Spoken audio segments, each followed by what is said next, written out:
देखिए ये जो क्वेश्चन है, a brass boiler has a base area 0.15 metre square. तो जो जो चीजें दी गई हैं सबसे पहले आप उनको इकट्ठा करके लिख लें। क्या क्या गिवन है। एक ब्रास का बॉयलर है, यानी पीतल का एक बॉयलर है जिसका बेस एरिया दिया गया है 0.15 मीटर स्क्वायर। तो बेटा सबसे पहले एरिया की वैल्यू लिख लो। Area equal to 0.15 metre square and thickness 1.0 centimetre. मतलब जो इसकी लेंथ है एक तरीके से वो थिकनेस कहना चाहिए ना, मोटाई इसकी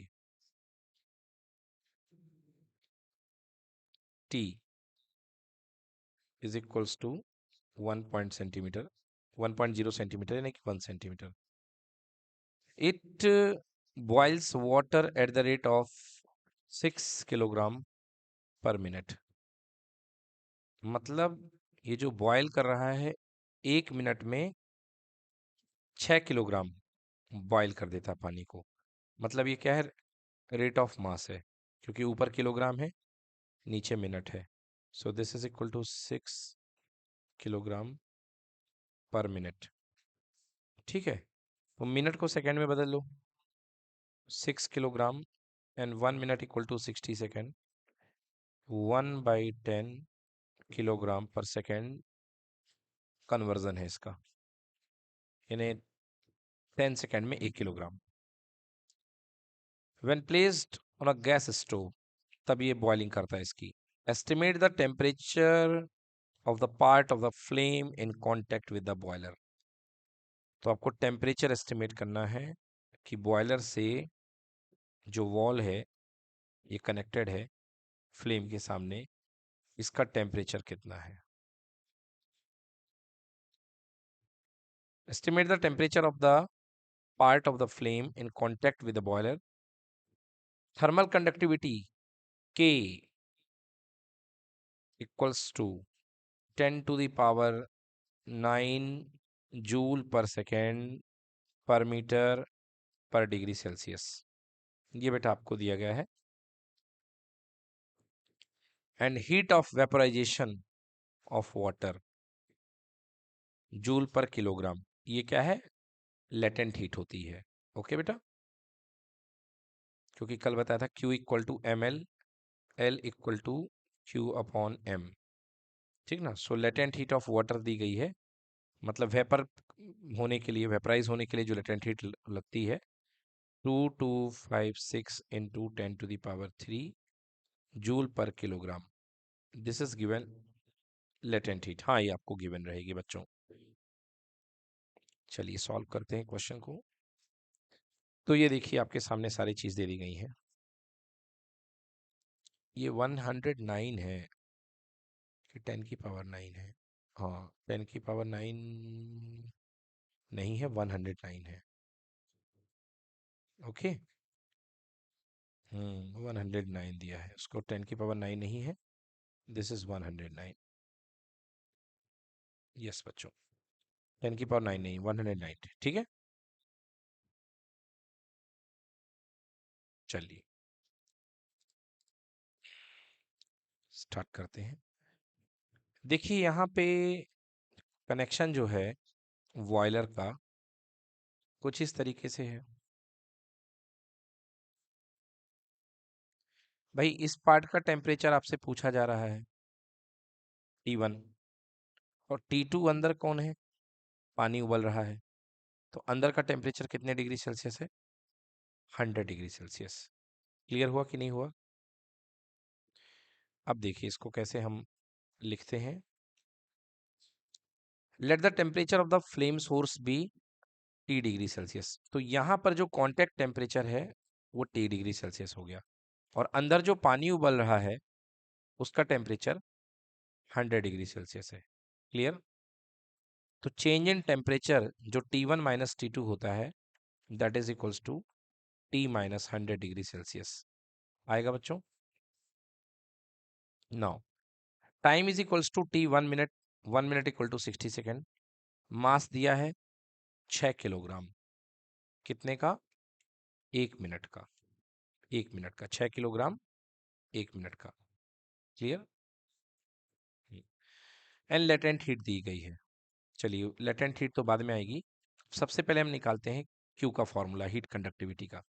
तो you know Q is equals to होता है ना, क्यू इक्वल्स टू क्या होता है, K A theta one minus theta two into T divided by length of the conductor. कल बताया गया था बच्चों आपको लोग को, जो हम लोगों ने लॉ ऑफ कंडक्शन पढ़ाया था, उस समय ये हमने सीखा कि नहीं सीखा, बताइए। बिल्कुल सीखा।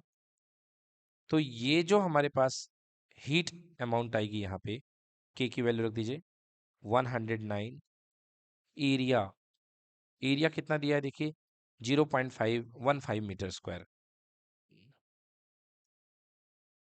15 दिया हुआ है बच्चों, 0.15 मीटर स्क्वायर। टेम्परेचर पुट करते हैं into theta one minus theta two, यानी टी माइनस 100, वही T one minus T two कह लीजिए, theta one minus theta two का मतलब T one minus T two, एक ही चीज़ है, पहले बताई गई थी आप लोग। चाहे आप इसे theta one minus theta two देखें, चाहे आप इसे T one minus T two देखें, एक ही बात है। टी माइनस 100 इंटू टाइम कितने सेकेंड, 60 सेकेंड, बिकॉज 1 मिनट के लिए, और जो लेंथ दी गई है यही कंडक्शन लेंथ का काम करेगी, इसकी थिकनेस। तो जो बॉयलर की थिकनेस है अभी आपने देखा था 1 सेंटीमीटर है, यस। तो यही कंडक्टर के लेंथ का काम करेगी। सो 1 सेंटीमीटर को मीटर में बदलेंगे, 1 × 10⁻²मीटर। क्लियर है सभी बच्चों को? ये सारी वैल्यू हमने पुट कर दी, इसको सॉल्व कर लीजिए। सॉल्व करने पर हीट आएगी Q equals to 109, sorry sorry sorry 98,100 multiply by T minus 100, equation number 1 दे दीजिए। I hope it is clear. तो बच्चों ये जो अमाउंट ऑफ हीट है ये किसको कर रही है, वेपराइज कर रही है वाटर को। तो अब आप जानते हैं the same amount of heat Q utilise to convert water into the steam. कौन सा फॉर्मूला लगेगा, Q equal to ml, ml at constant temperature, state conversion के लिए जो हीट रिक्वायरमेंट होती है, Q इक्वल टू ml।